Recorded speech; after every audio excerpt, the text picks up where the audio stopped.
locations beyond the equator, you'll absolutely see the sun's size change. And that could never ever happen if the sun was 93 million miles away. You wouldn't see the sun change at all.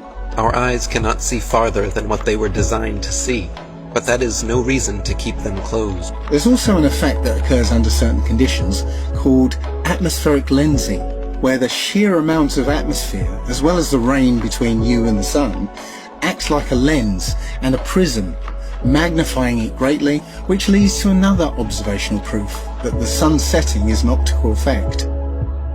At such times, when the sun is setting over the sea, and it seems as though it's half hidden by the horizon, then you can zoom in with a high-powered zoom camera and see that it's actually still above the horizon. It's just an optical illusion. Pay attention to the sun rays here.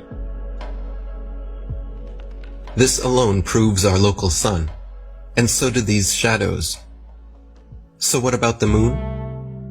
We all witness the moon only illuminating the local clouds around it. That is because it is also a local light, but one with opposite effects from the sun. As we can all agree, shade from the sun is cooler than direct sunlight. But did you know, the moon's shade is actually warmer than direct moonlight? The moon produces cold light, something the science priests must have forgotten to teach us all about in school. Not only that, but at times we can see stars through the moon, proving it is not some solid rock 238,900 miles away.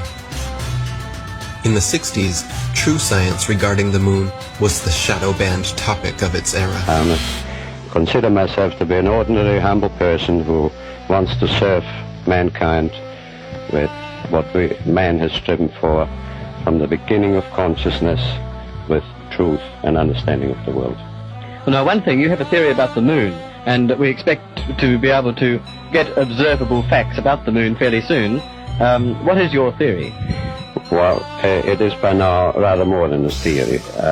10 or 11 years ago, I stated to various scientists that the moon is not a piece of rock, but it is plasma, cosmic plasma. Gravitational theories are out, and a new concept of the cosmos and of its laws has to be evolved. This fact will eventually be confirmed. I made certain predictions which were already confirmed in 1958, and the situation now is coming close to a complete confirmation. What will be the result if you're proved to be correct in your theories? The result will be profound and decisive, because if the moon is a plasma, no man will ever land on it. And the Americans and Russians are thinking of landing men on it. Well, that will never happen.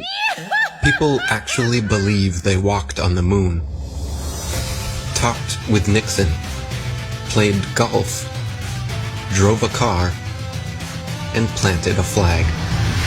If you really believe that Neil Armstrong took the first step, then why do you give any credit to the cameraman already there waiting for him?